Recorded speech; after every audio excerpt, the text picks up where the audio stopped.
TowneBank Mortgage is an equal housing lender. NMLS number 512138.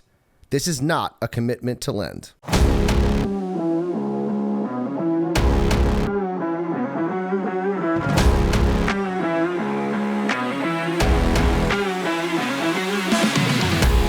Welcome, everyone, to the February edition of Wilmington's Mortgage News. With me, I am your host, Tyler Cralle, and with me, as always, is the sales manager here at TowneBank Mortgage Wilmington, or Southeastern North Carolina, David Macaione. And David, as always, thanks for being here. Appreciate it. Thank you for having me. So, as always, we got to go through compliance. So, my NMLS number is 202-8201, and David's number is 117378. So, David, February has been a very interesting month. And so it's almost like a story. So we're going to start at the beginning, and that would be the beginning of the month. We had the Fed meeting, which was at the ending of January, beginning of February, and they did exactly what everyone knew they were going to do. It was a quarter-point increase. Jerome Powell said, we're not going to stop rate hikes anytime soon. We're staying the course. It was, everyone knew he was going to say it. And for some reason, the market reacted like he was overly optimistic and that rate hikes were going to end and we might even see rate cuts. And it was a very bizarre reaction. I remember you saying, like, this is just weird. It was weird what happened immediately following that, in at least the next 2 days. Well, the rate hike was not a surprise at all, like you said. Everybody knew it was going to be a quarter. A surprise would have been something other than a quarter. But what surprised me was not what he said, because he was very consistent in what he'd been saying for months, which is we're probably going to go farther. And he implied that the rate hikes, the pace of the rate hikes, meaning that not instead of going a half, he was going to go a quarter going forward, but it was going to go longer than expected. He said longer than expected. And the markets just acted like he didn't say that. In fact, bonds rallied a full point that day. Interest rates came down a quarter. The 30-year fixed rate mortgage came down a quarter. And I was rather surprised. And then, of course, the next day they held steady, but everybody waited for the non-farm payroll. So I'll let you go on. Well, yeah. I do want to get to the payroll number, because that's when kind of everyone snapped out of their trance. It was like, wait, what? Powell did actually say that. I have to say this. I actually heard, you know who Jeff Gundlach is? Yes. He's a bond fund manager, billionaire. And he actually said, even though he admitted that the Fed said what they said, he said, well, Powell's body language was different. I heard him say that with my own two eyes. I heard him. It's like, so instead of, we're just not going to pay attention to what the Federal Reserve said, we're just going to go on and act like, you know. Well, I mean, when you want to see a result, you're going to try and find that result anywhere. I guess. And so I guess the market they just want something positive. Even though there's positive data, we're going to get to it, but they were just looking for something. So, you know, we had the meeting. Jerome Powell said what he said.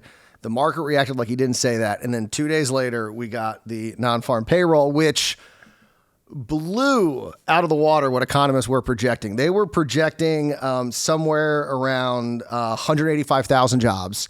We got 517,000, over 500,000. We haven't seen a number like that since February 2022. It was 3 times what they were expecting. And like I said, everyone snapped out of their trance and went, oh, maybe the labor market is still hot. Maybe we are going to continue to see rate hikes. And then everyone kind of reacted like you expected. And then we saw stocks react, bonds react. But it was just kind of amazing that if everyone had realized what Powell said on Wednesday, all we did was get back to kind of where we were by the start of the next week. So it was just kind of like this dip, and then we went right back. It was very weird. Well, I've heard rumors in the past that the Federal Reserve gets the payroll numbers 3 days before they actually hit the wire, which in this case would have been before the Fed made their announcement. Yes. Because the Fed made their announcement on Wednesday of that week, and the payroll number always comes out, most of the time comes out the first Friday of every month. So you know, Powell knew it was coming, and the markets... Allegedly knew it was coming. Allegedly, yes, sir. Excuse me. So we keep... I know we're repeating because it was really rather incredulous. The Fed said one thing, and the market acted completely like they said another. And like Tyler said, Friday morning at 8:30, when we got the non-farm payroll number, everybody was like, whoa. You know, they snapped out of whatever trance they were in. And then not only did we lose all of the gains in bonds that we gained on Wednesday after the Fed meeting, we lost all that on Friday and lost the same amount again on Monday. So the 30-year fix was flirting with 6% on the afternoon of the Fed meeting, and now we're flirting with 6.5, 6 5/8. And what's interesting about the jobs report is it was broad based. I mean, pretty much every industry saw gains. It wasn't like, one sector. I mean, leisure and hospitality saw the biggest jump, but everyone saw it. And I think that maybe one of the reasons why the markets react a certain way is because, I mean, let's face it, we're talking about people on TV, analysts, and media companies have taken a hit recently. Tech companies have taken a hit recently. And that just gets kind of maybe exaggerated because of the way things get reported. And so people thought, oh my gosh, like all these layoffs are happening, but the layoffs in media and tech are being far countered by what's happening in the other aspects of the economy that are much bigger. And so that's kind of, I think, one of them that's been misleading to a lot of analysts out there, because they're in this world where they're seeing a lot of layoffs, but then these reports come out kind of I don't want to say the real world, because that is the real world, but the other part of the economy is not seeing anything close to layoffs. Here's my overall kind of the way I see this whole move in interest rates over the last, what has it been, a year and a half? Mm-hmm. How long have they been raising rates? We've been at 0% interest rates, or at least the Federal Reserve has been at 0% interest rates for most of the last 15 years. Yeah. And the markets are kicking and screaming as they're being dragged to higher interest rates, to the point where they're just not even paying attention. And now, I mean, we've talked about it before on this show, that the Federal Reserve, I think Powell knows he made a mistake when he used the word transitory. And now he, when he invoked Paul Volcker, when he quoted Paul Volcker, he made it clear rates are going higher till inflation is gone. Yeah. And granted, the inflation numbers, which you'll get into, the inflation numbers have been better almost every month since the peak of 9.1% on the CPI. But we're still at 6.4%. Yep, that's the number. We're still at 6.4%. So that still means that prices year over year from a year ago, or year over year, have gone up 6.4%. So we're getting there, but we're not there yet. And the Fed has told us that. So be prepared for some higher, at least short-term interest rates. Well, yeah, and so that's always kind of the three-part story that's happening every month, or I should say the two-parter. Every once in a while, we get a Fed meeting, which makes it kind of a three-part story. So we have the Fed meeting, we got the jobs numbers, and then everyone's always looking for what's happening with CPI. And we got that this week, and it was not good. We were expecting to see inflation year over year fall to 6.2%. It only fell to 6.4%. And the jump month over month was a 0.5% increase, which was the biggest increase that we've seen since October. And if you analyze that half a point increase, that's 6%. So that's exactly where we are. So this was not a good number. There wasn't really anything in the report that you could find, core, same thing, a little higher than they were expecting, a big, I think it was a 0.5% increase as well. So this report kind of backed up what we saw in the jobs report, which is we have a hot economy. And that's why prices are still up. And that is going to lead Jerome Powell to be like, we're not even close to being done raising rates. And, Powell has said that he will accept 5% unemployment. Where are we at? 3.2? 3.4. 3.4% unemployment. So it's unfortunate that that's the way it has to be. It has to be, well, we're going to drive some job losses, but that's what it takes to kill inflation. Because if we get wage inflation, then we have a whole other problem on our hands. And but that's the conundrum. We're all trying to figure out, why is the labor market so strong? Why? We know there's been a lot of people that have fallen out of the workforce, for permanent retirement due to COVID. I mean, it's just my guess. People that saved enough for retirement but wanted to work a couple more years, once COVID hit, they were like, "Nah, you know what? We're just going to go to Hawaii." So, well, their houses significantly increased. Yeah. And I think when all is said and done, the average home price was up about 40%. So people all of a sudden had much more equity. They could immediately sell their home, move somewhere else, and they're like, hey, why not retire? Why not do that? And that's reflected in the numbers. I mean, the early retirements back up why we continue to see a shortage in the labor market versus where we were pre-COVID. Now, could some of those people come back out of retirement because now we've seen some asset deflation with regards to the stock market and home prices in some higher cost areas. But for the most part, this economy is still going kind of in a little too hot of a direction. Well, overall, the good news is that higher interest rates are the cure for higher interest rates. You know, the Fed we're to the end of this. We are assuming that inflation finally gets under control. The Fed has reduced inflation by what is that? By a third, right? So they just have to stay higher longer than what they expect. Now, I think a lot of people expected by this time the Fed might be cutting, and there are people that thought that as of at the last Fed meeting, two Wednesdays ago, they felt that the Fed might be cutting next, even though the Fed said we're going to go higher. We're stunned by that, as we keep telling you. But the Fed is clearly going to have to continue on until they see inflation. I say until it gets under 4%. I mean, their target is 2%, but there are people out there that believe that the Fed is also may change their target. But 2% is their target, and that's a 2/3 reduction from where we are now. Yeah, I mean, it should be noted that the last jobs report through that 3.4% unemployment number, I think, is the lowest since the 60s. 50 years.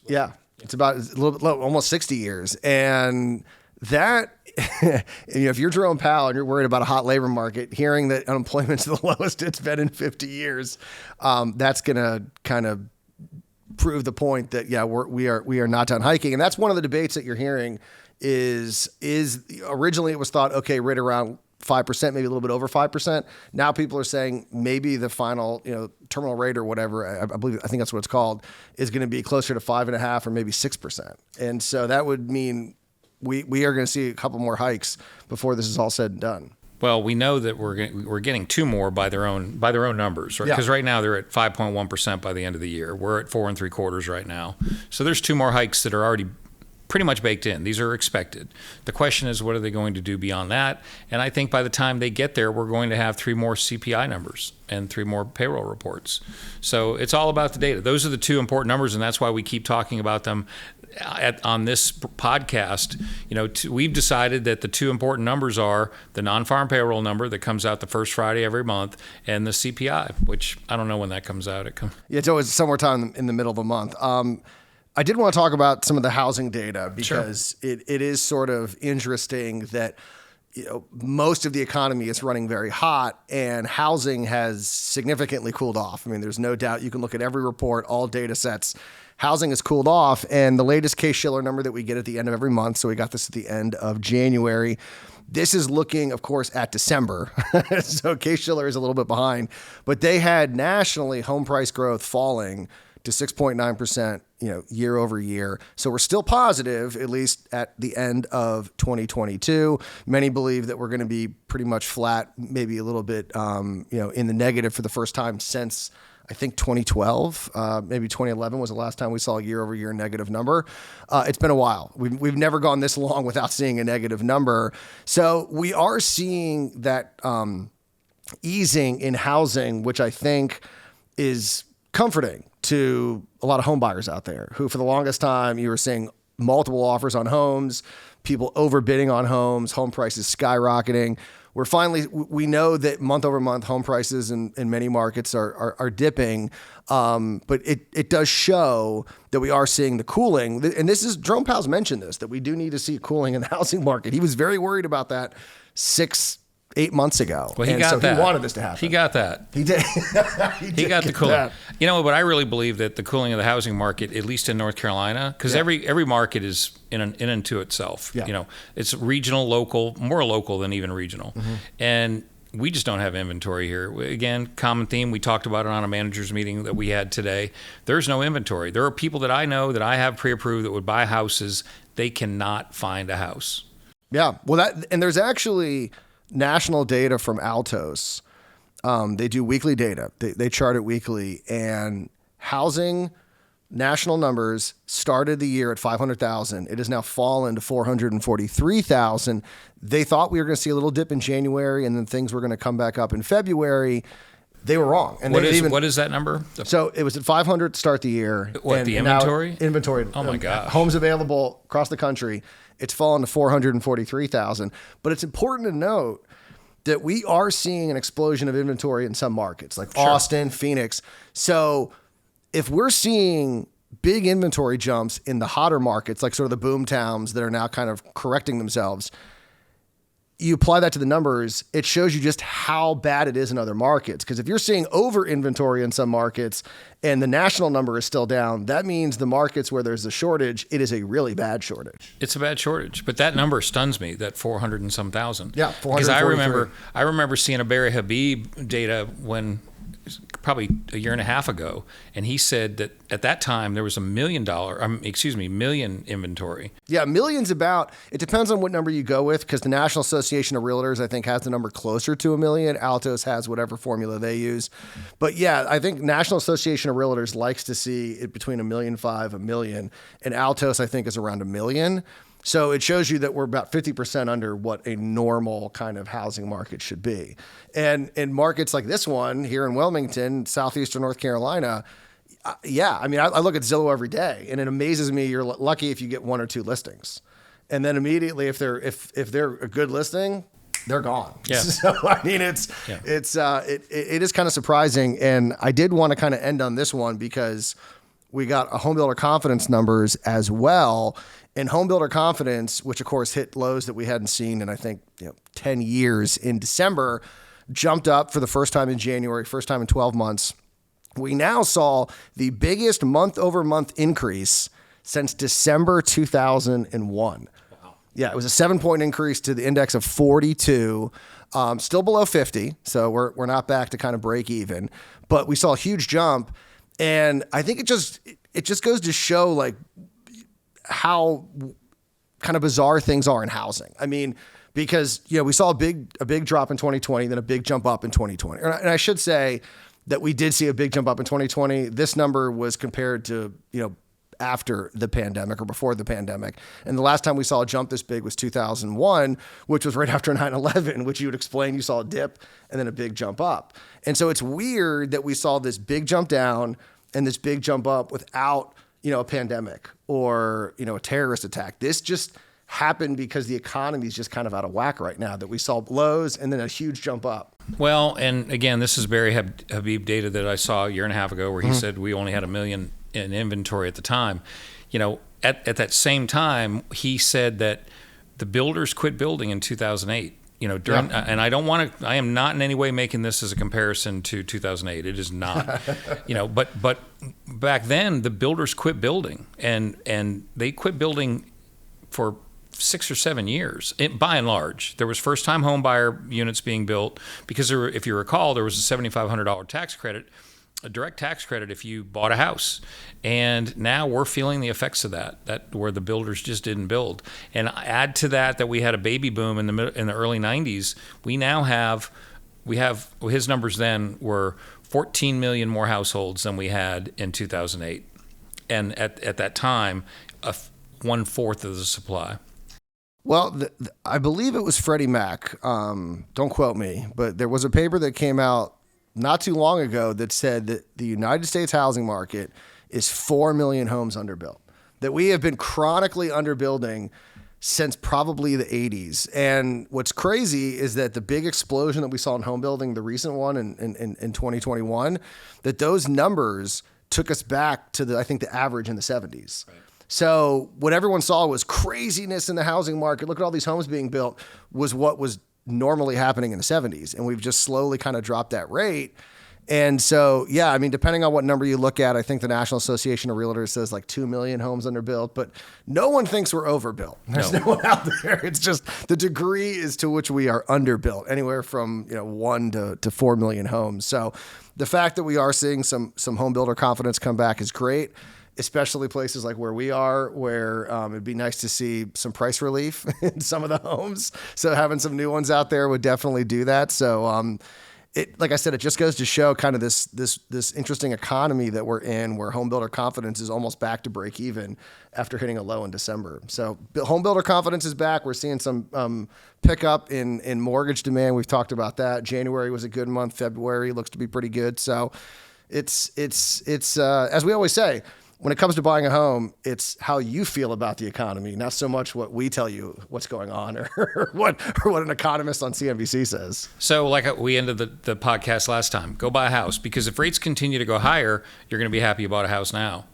And guess what? If rates go down and you don't buy a house now, there's all these people that are waiting just for that. They think that they're going to wait till rates go back down to the fives. So you're going to be competing against those people who are just not going to buy a house now for whatever reason. So if you buy a house now, you'll beat the rush when rates go down. And instead of out, shopping against the masses, you'll be refinancing your mortgage at that time. So buy a house now. Yeah, I know Connor said had a good piece in Bloomberg in which he noted that what's sort of happening with housing is when rates jump up, people wait and it gets this sort of pent up demand. And then when rates fall, everyone rushes back in to buy a home. And so if you can get one now, buying now at maybe a slightly higher rate, knowing that you're going to be able to refi, you are going to be able to beat the rush because there are people out there that want to buy and either can't find a home or rates are just a little bit too high. So if rates fall, you're going to see kind of a mad dash and beating all those people to market, probably a good idea. All right, we're going to close it out. We will talk to you again in March. Hopefully things are a little less crazy with the economy, but the way things are going, I don't know if that's a safe bet to make. But we'll talk to you guys in March. And remember, as always, if you are interested in buying a home, give us a call. Go to our website, TowneBankMortgage.com. We can help you out if you have any questions about the home buying process. Whether it's a crazy economy or not, we can help you out. And so give us a call. Go to the website, email us, whatever you got to do, and we will talk to you again in March. Until then.